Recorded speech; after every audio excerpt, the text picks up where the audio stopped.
الحمد لله وكفى وسلام على عباده الذين اصطفى أما بعد فأعوذ بالله من الشيطان الرجيم بسم الله الرحمن الرحيم إن الذين اتقوا إذا مسهم طائف من الشيطان تذكروا فإذا هم مبصرون سبحان ربك رب العزة عما يصفون وسلام على المرسلين والحمد لله رب العالمين والإخلاص في العبادة والنصيحة اللهم صل على محمد وعجلت به بعدد كل معلوم لك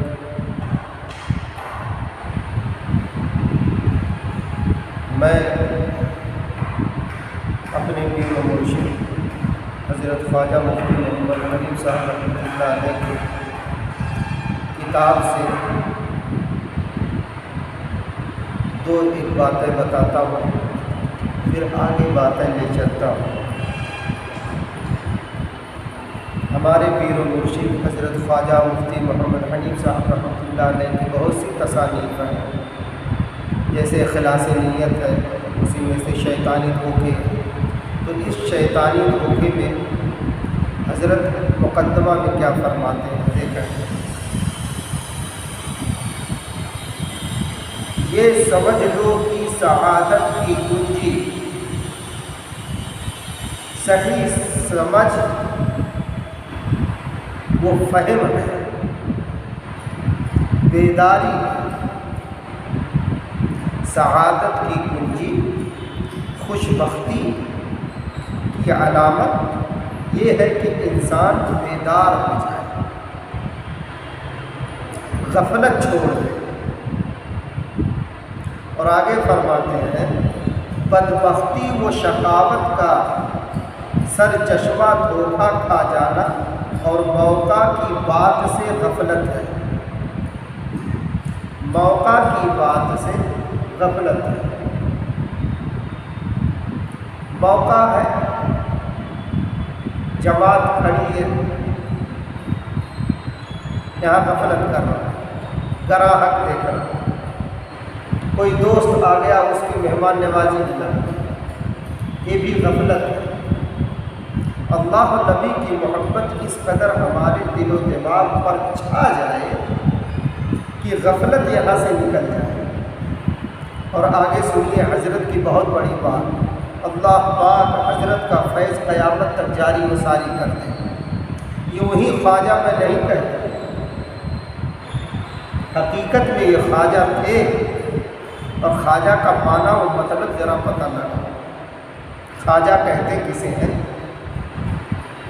خواجہ اس بزرگ ہستی کو کہتے ہیں جس کا دل اللہ سے چمٹ چکا، جس کے دل میں اللہ کی معرفت کا انوار جمع ہو، جس کے دل میں نبی کی محبت جمع ہو۔ یہ ہم نے بخوبی اپنے خواجہ کے اندر زندگی میں دیکھی، بخوبی دیکھی، اور بہتوں کی زندگی میں ان کے قلب سے اترتے ہوئے دوسرے قلب میں یہ محبت محسوس کی گئی، اور ان لوگوں نے بیان بھی کیا کہ حضرت کی کرامت تھی۔ اب جن کو نہیں وہ سمجھ میں آئے، پھر یہ ان کا مقدر۔ اب سنیے حضرت کیا کہہ رہے ہیں، اللہ تعالیٰ کی اپنے بندوں پر ایمان و معرفت سے بڑھ کر کوئی نعمت نہیں ہو سکتی۔ اللہ تعالیٰ کی اپنے بندوں پر ایمان و معرفت سے بڑھ کر کوئی نعمت نہیں ہو سکتی، جس کا ذریعہ سوائے نور بصیرت کے ذریعہ شرح صدر کے اور کچھ نہیں ہے۔ انسان کو جب اللہ کی معرفت و محبت اس کے قلب و جگر میں پیدا ہو جاتی ہے تو اسے شرح صدر نصیب ہوتا ہے۔ حضرت کے اس ملفوظ کو میں کھول کر واضح کر رہا ہوں، سنیے۔ جب انسانی قلب و جگر میں اللہ کی معرفت و محبت، نبی کی معرفت و محبت، اسلام کی حقانیت، قرآن کی عظمت، ایمان کا نور، ایمان کی روشنی جب یہ محسوس ہوتی ہے تو اسے بصیرت کا نور دیا جاتا ہے، پھر اس کا سینہ کھل جاتا ہے، شرح صدر ہو جاتا ہے، یعنی یہ کھل کر شریعت مطہرہ پر عمل کرتا ہے، شک و شبہ اس کے اندر سے نکل جاتا ہے۔ بات سمجھ میں آ گئی؟ ہم لوگ شک شبہ میں ہیں، شک شبہ۔ اب آپ سوچئے کہ یہ کتنی اونچی بات ہے۔ آگے کیا فرماتے ہیں؟ اور کفر و معصیت سے بڑھ کر کوئی ذلت و محرومی نہیں ہو سکتی جس کا سبب جہالت کی تاریکی کی وجہ سے قلب کے اندھے پن کے علاوہ کچھ نہیں ہے۔ چنانچہ سمجھدار اور بصیرت رکھنے والوں کے دل ایسے ہوتے ہیں۔ کیسے ہوتے ہیں؟ اب قرآن بیان، اب یہاں آیت لا رہے ہیں کیا؟ بسم اللہ الرحمن الرحیم۔ کمشکات فیہا مصباح، المصباح فی زجاجہ، الزجاجۃ کأنہا کوکب یوقد من شجرۃ مبارکۃ زیتونۃ لا شرقیۃ ولا غربیہ یکاد زیتها یضیء ولو لم تمسسہ نار نور علی نور۔ 18واں پارہ۔ جیسے ایک طاق ہے، اس میں ایک چراغ ہے، چراغ قندیل میں ہے، قندیل گویا ایک چمکدار ستارہ ہے، چراغ روشن کیا جاتا ہے ایک نہایت مفید درخت یعنی زیتون سے، جو نہ پورب رخ ہے اور نہ پچھم رخ ہے۔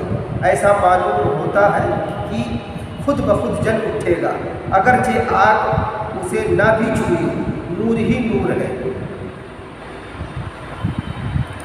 سمجھدار وہ حضرات ہیں جن کی ہدایت اور اصلاح کا اللہ تعالیٰ نے ارادہ فرما کر اسلام اور ہدایت کے لیے ان کے سینے کھول دیے۔ سمجھدار کون ہے؟ جس کو دین کی سمجھ آ گئی۔ اب باتیں یہاں حضرت آگے اور ایک آیت پیش کرتے ہیں، وہ سنا کے پھر آگے لے چلتا ہوں۔ وَمَنْ كَانَ فِي هَٰذِهِ أَعْمَىٰ فَهُوَ فِي الْآخِرَةِ أَعْمَىٰ وَأَضَلُّ سَبِيلًا۔ اور جو شخص اس دنیا میں بے بصیرت رہا وہ آخرت میں بھی اندھا اور گمراہ ہوگا۔ یعنی جس کو معرفت و ایمان کی بصیرت، اللہ کی معرفت محبت، نبی کی معرفت محبت حاصل نہ رہے، وہ گویا کہ اندھا ہے، گمراہی میں ہے، وہ وہاں بھی گمراہ ہوگا۔ بات سمجھ رہے ہیں؟ اب ظاہر سی بات ہے جو سمجھداری کے ساتھ آگے اس سلوک کے راستے کو طے کرے گا، تو اب ہمارے دوسرے بزرگ کی بات سن لیجئے۔ راہ سلوک کیا ہے؟ ہم لوگ جو یہاں جمع مجلس ہو رہی ہے، محفل ہو رہی ہے، روپیہ پیسہ خرچ کیا جا رہا ہے، آخر اس کا مقصد کیا ہے؟ مقصد تو یہی ہے ہم سب کا دل اللہ سے چمٹ جائے، ہمارے دل میں اللہ کی لو، اللہ کا پیار اتر جائے۔ اب دیکھیے کیا کہہ رہے راہ سلوک۔ راہ سلوک کیا ہے؟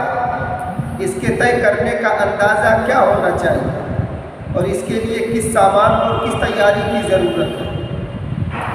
حضرت جواب دے رہے ہیں، یہ سلوک کا راستہ سکون کے ساتھ گھاٹیوں کو طے کرنے اور چپکے چپکے قلعہ پر قبضہ کرنے کا نام ہے، یعنی دل پر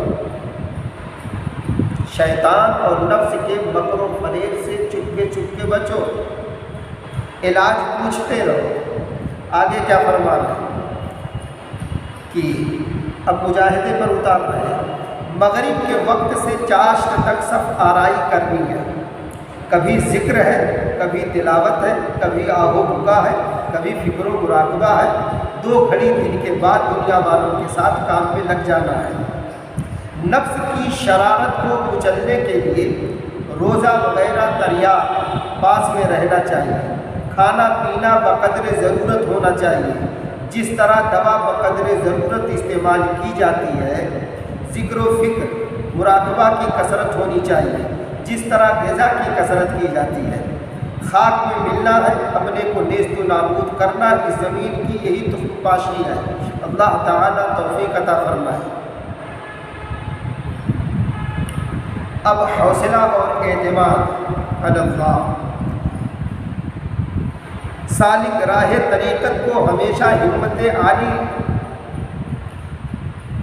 جو سالک ہے، جو مرید ہے، اس کو ہمیشہ ہمت عالی رکھنی چاہیے، اس کا حوصلہ بلند ہونا چاہیے، چونکہ شیطان اکثر بددل کرتا ہے،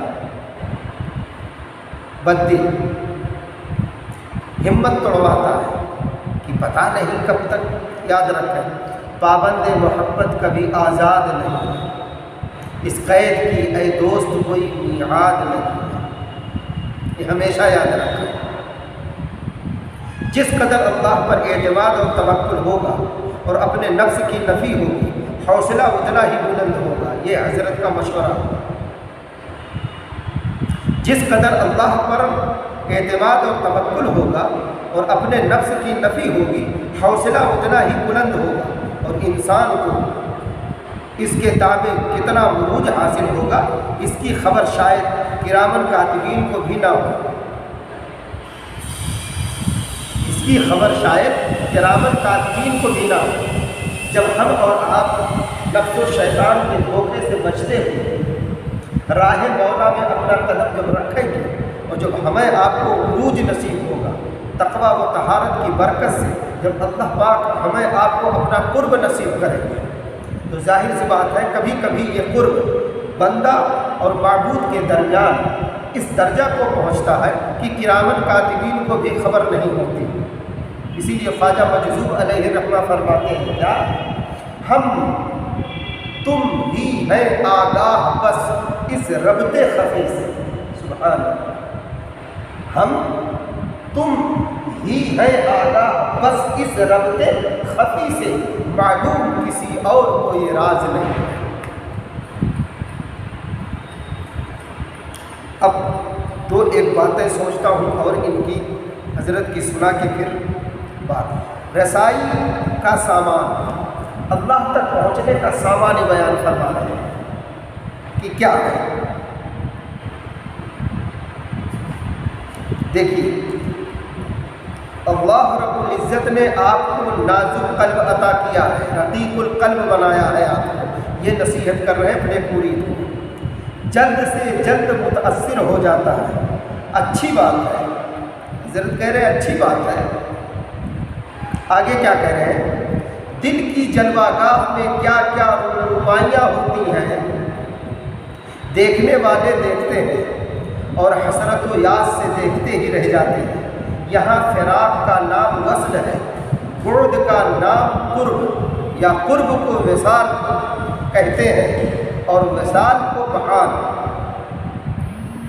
اے میرے پیارے، قلب کے حریم میں گزر آسان ہے، قلب کے حریم میں گزر آسان ہے، بہت مشکل کام ہے نفس کو قابو میں کرنا۔ حسد، بغض، عجب، کبر، شہوت، حرص، حب ماہ و زر، حب مال و زر، ہر آن اس کی ٹوہ لگاتے رہے کہ کتنے دشمنوں کو مار چکے، یہ کمبخت مرنے کے بعد زندہ ہو جاتا ہے،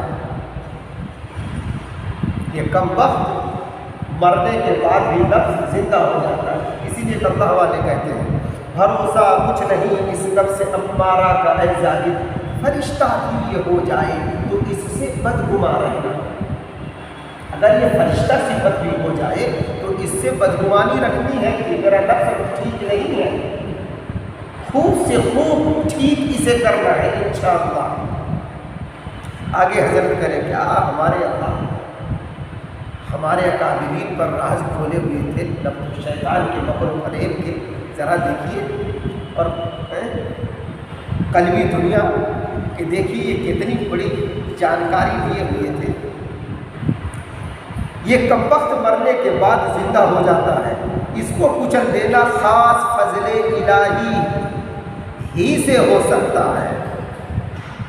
روزانہ محاسبہ کیجیے، اب کس قدر مٹا اور کتنا باقی ہے، اس کا محاسبہ روز رکھتے رہو کہ بغض و حسد، شہوت، ارث، مال کی محبت، دنیا کی طلب، عہدے کی طلب، عیاری مکاری، اس میں سے کتنا نکلی، کتنا یہ مخلص بنا، اس کا محاسبہ کرتے رہو۔ آگے فرماتے ہیں آخر شب،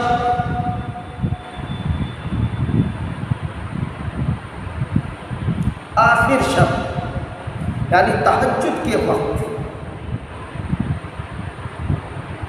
اتنا اللہ کے سامنے رو، اتنا اشک باری کرو کہ اس کے خس و خاشاک کو بہائیے، اس میں جتنے جو ہے غلط ارادے ہیں یعنی مکاری یا تمام جو غلاظتیں ہیں، اس کو اپنے اشک ندامت سے تہجد کے وقت اسے صاف کیجیے۔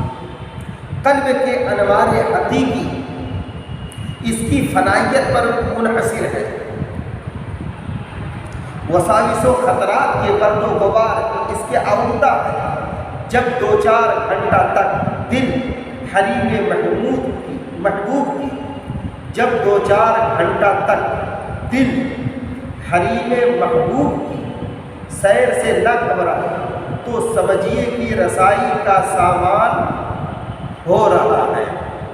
مراقبہ، تلاوت، ذکر، وقوف قلبی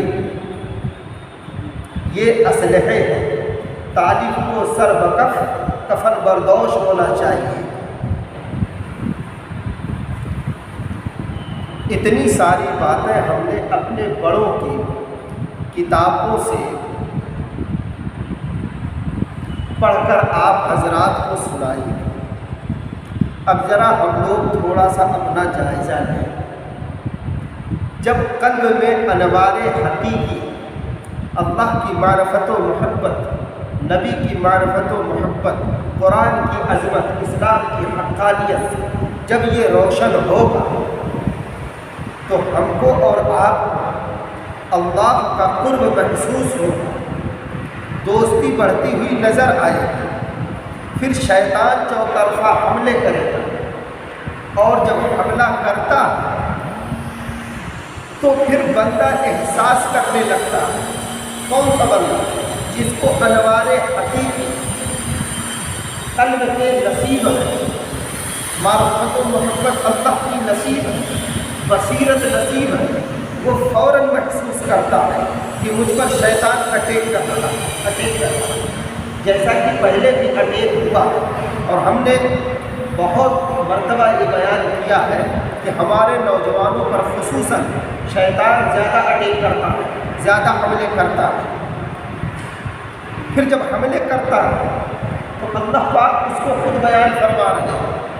شیطان جب اٹیک کرتا ہے، حملے کرتا ہے، سورۃ الاعراف میں کیا فرماتے ہیں؟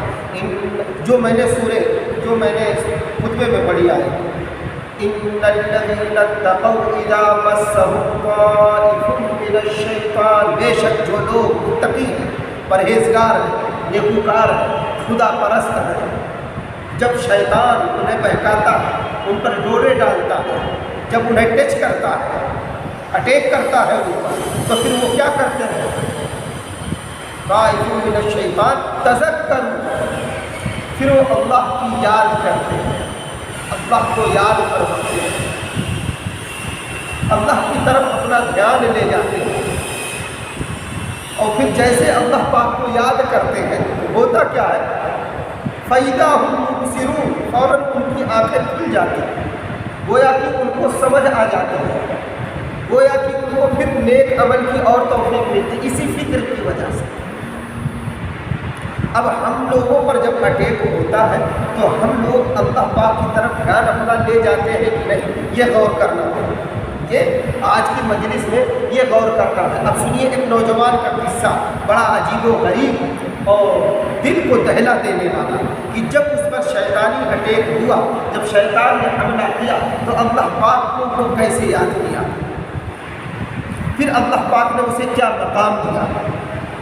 دور عمر فاروق رضی اللہ عنہ ہے، سب کو امیر المومنین عمر بن خطاب رضی اللہ عنہ کا دور ہے۔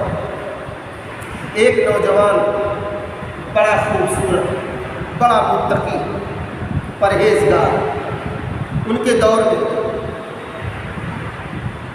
اور آپ جانتے ہیں جب بندہ ہو یا بندی اللہ کہ جب یہ ہو جاتے ہیں تو ظاہر سی بات ہے کہ گناہوں سے یہ اجتناب کرتے ہیں، پرہیز کرتے ہیں، اس کی برکت سے ان کا قلب نورانی ہوتا ہے۔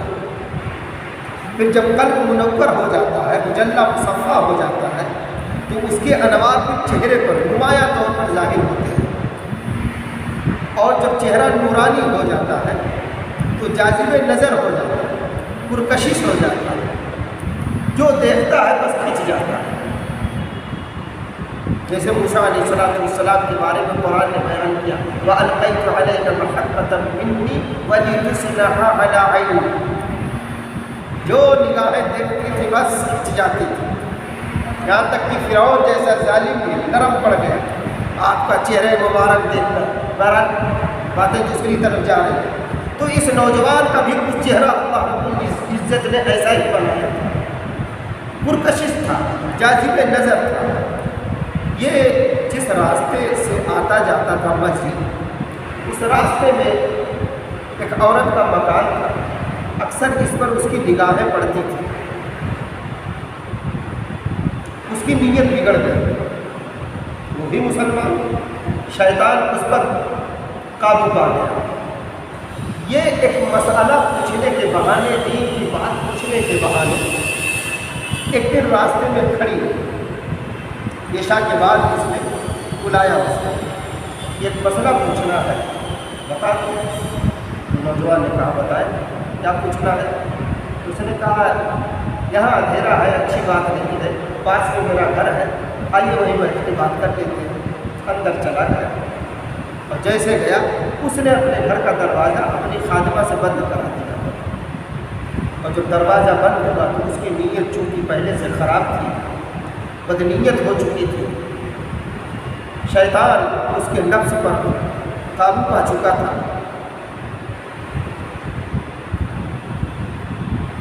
بس کیا تھا، اس نے جیسے برائی کی دعوت دیا، نوجوان خوف خدا سے درج گیا، کانپ اٹھا،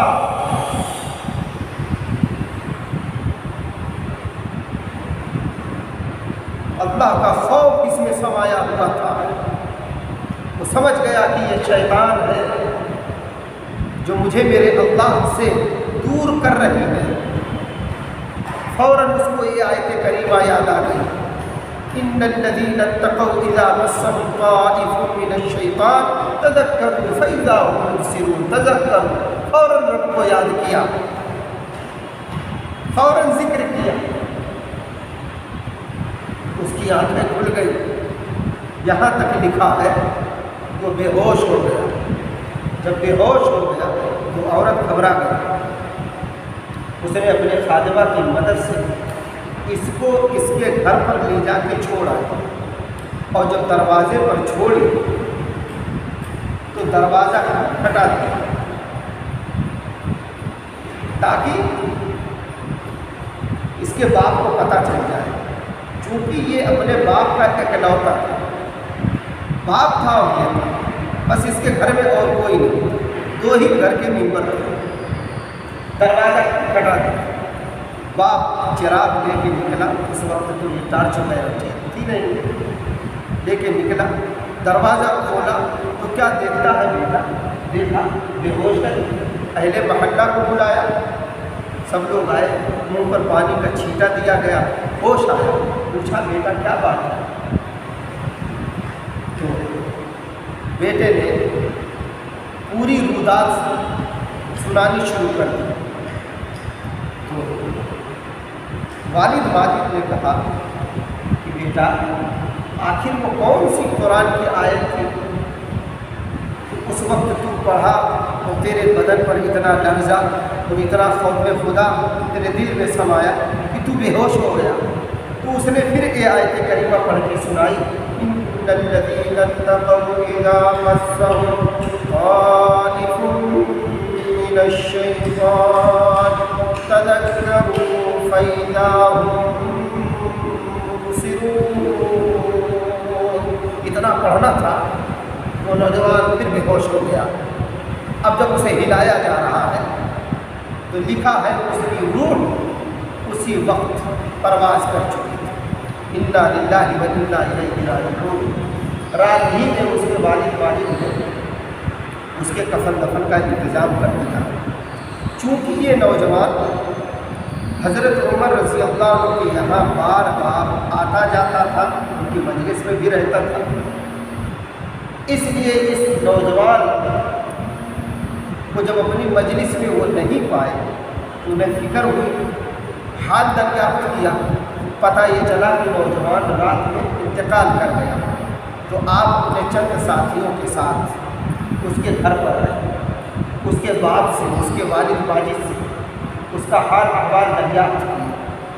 پتہ چلا کہ رات میں اچانک اس کی طبیعت بگڑی تھی اور ایسے ایسے انتقال ہو گیا تھا.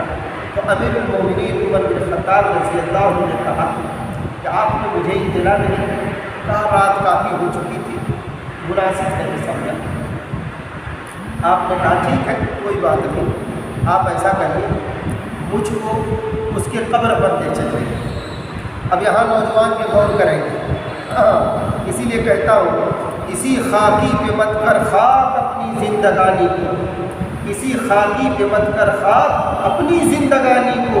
جوانی دی ہے جس نے کر فدا اس پر جوانی کو. جوانی کا سجدہ اللہ کو بڑا محبوب ہے. جب جوان روتا ہے تو اللہ کو اور ترس آتا ہے.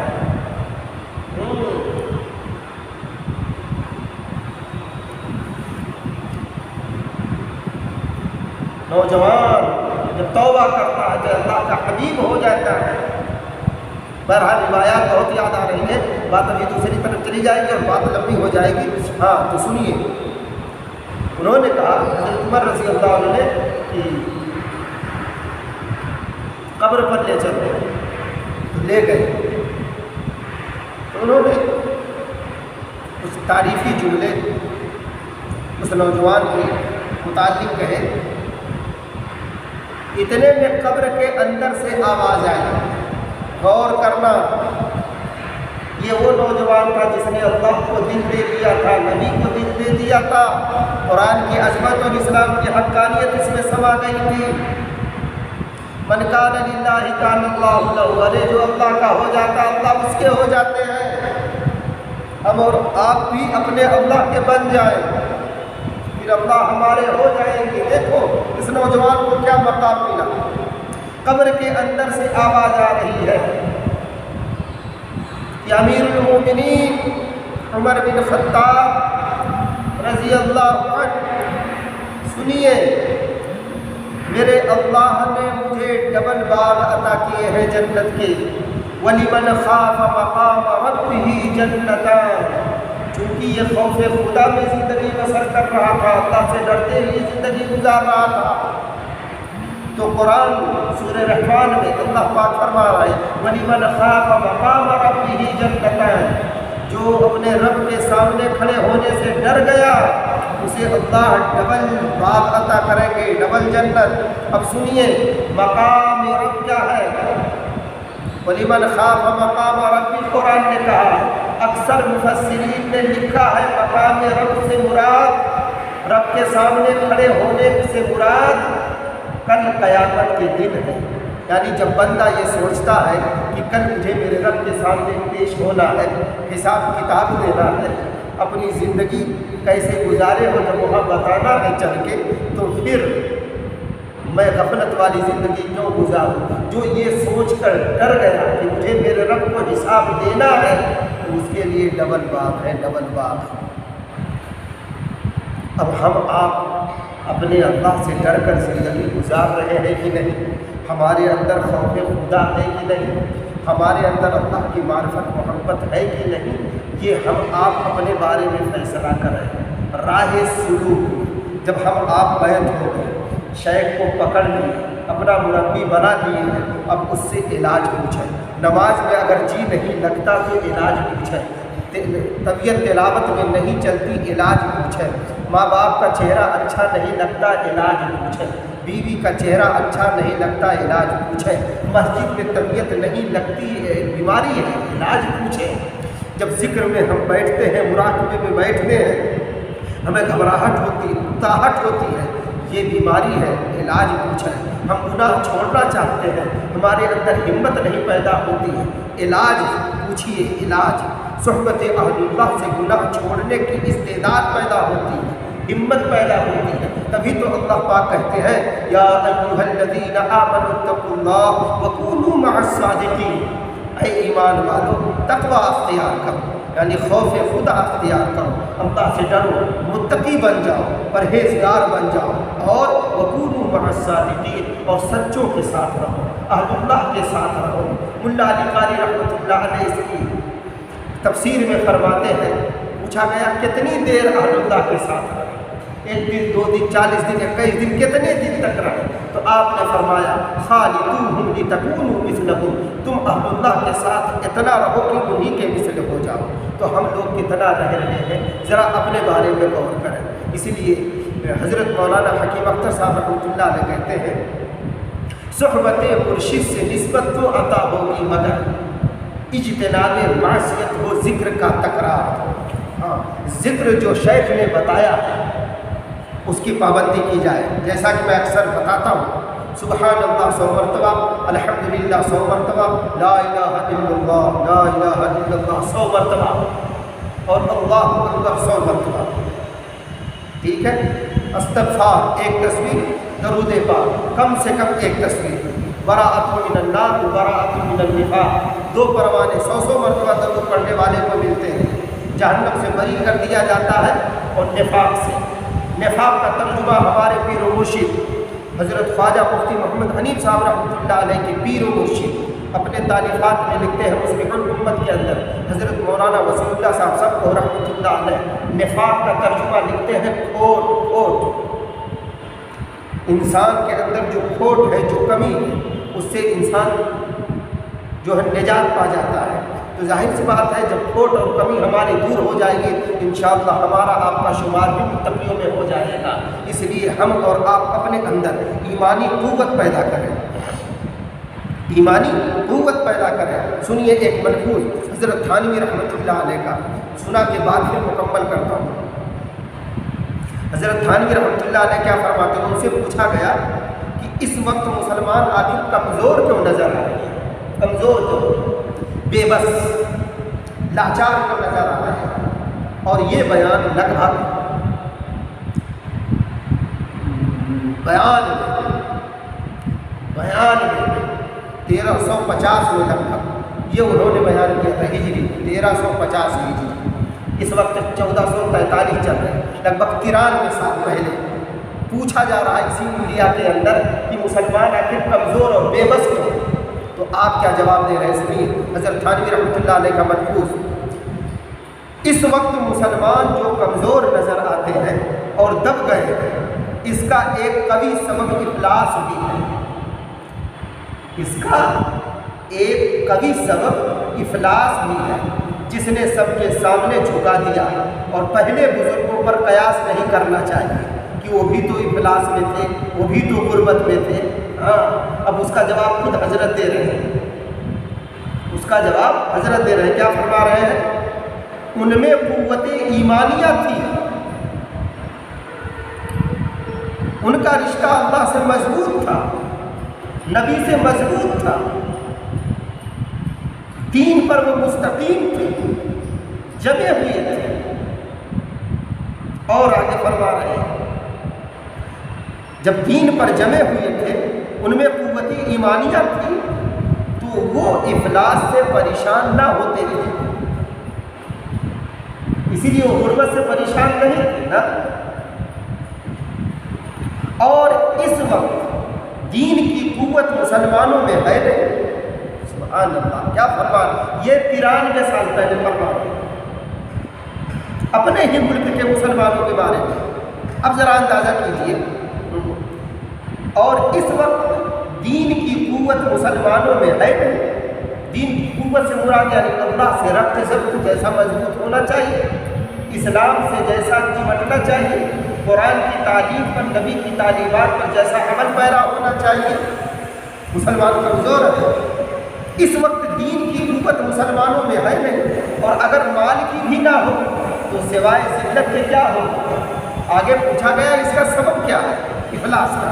تو آپ بیان فرماتے ہیں مسلمانوں میں یہ افلاس صرف اور صرف فضول خرچی کی وجہ سے، سبب کچھ اور ہے تو جس کو خود سمجھتا ہے، سبب کچھ اور ہے تو جس کو خود سمجھتا ہے، زوال بندہ مومن کا بے زری سے نہیں۔ علامہ اقبال رحمۃ اللہ علیہ کہتے ہیں کہ یہ جو زوال آیا ہے مسلمانوں پر، پریشانی ہے، یہ جو ہے مال کی وجہ سے نہیں ہے، اس کا سبب کچھ اور ہے۔ وہ سبب کیا ہے؟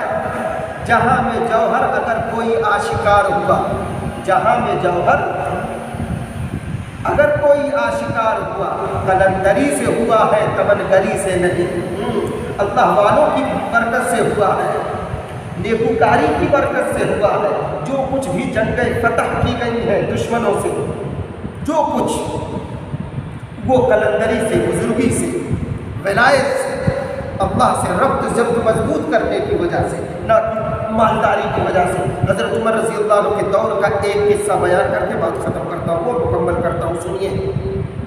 جب رشتہ مضبوط ہوتا ہے تو دیکھیے دریا پر بھی حکومت چل رہی ہے، مصر فتح ہو گیا، وہاں کے امیر ہیں حضرت عمر بن عاص رضی اللہ عنہ، سب کو رضی اللہ عنہ۔ لوگ ان کے پاس آئے، کہا مصر میں ہر سال دریا میں ایک لڑکی کی بھیٹ چڑھانی پڑتی ہے، کنواری لڑکی کی، اور وہ وقت آ گیا، بغیر بھیٹ چڑھائے قربانی دیے دریا پانی نہیں دیتا۔ تو آپ نے کہا یہ تو رسم بد ہے، بری رسم ہے، اور اسی رسم کو ختم کرنے کے لیے تو اسلام آیا ہے۔ آپ نے کہا خبردار، کوئی ایسی حرکت نہیں کرے گا، میں امیر المومنین عمر بن خطاب رضی اللہ عنہ کو خط لکھتا ہوں۔ آپ نے خط لکھا اور کہا میں نے روک رکھا ہے۔ یہ سب کرتے کراتے لگ بھگ 3 ماہ گزر گیا، اور دریا بالکل سوکھ گیا، نقل مکانی پر لوگ مجبور ہو گئے، وہاں کے لوگ اب بھاگنے لگے۔ تو جو یہودی تھے ان کا ایک دن میلہ لگتا تھا، انہوں نے سوچا کہ اب جب دریا پانی نہیں دے گا اور ہمیں بھیٹ بھی چڑھانے نہیں دیا جائے گا تو ظاہر سی بات ہے پھر یہاں کی زندگی تو اجیرن ہو جائے گی۔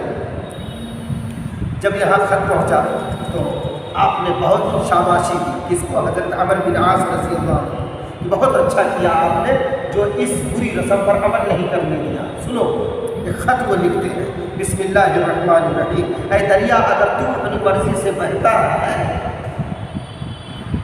تو ہمیں تیری پرواہ نہیں، تو بہے یا نہ بہے، تو بہے یا نہ بہے، لیکن سن اگر تو میرے اللہ کے حکم سے بہتا ہے تو میرا اللہ تجھے روانی عطا کرے گا، وغیرہ وغیرہ الفاظ لکھ کر ڈالے۔ بہرحال بتانا یہ ہے اس خط،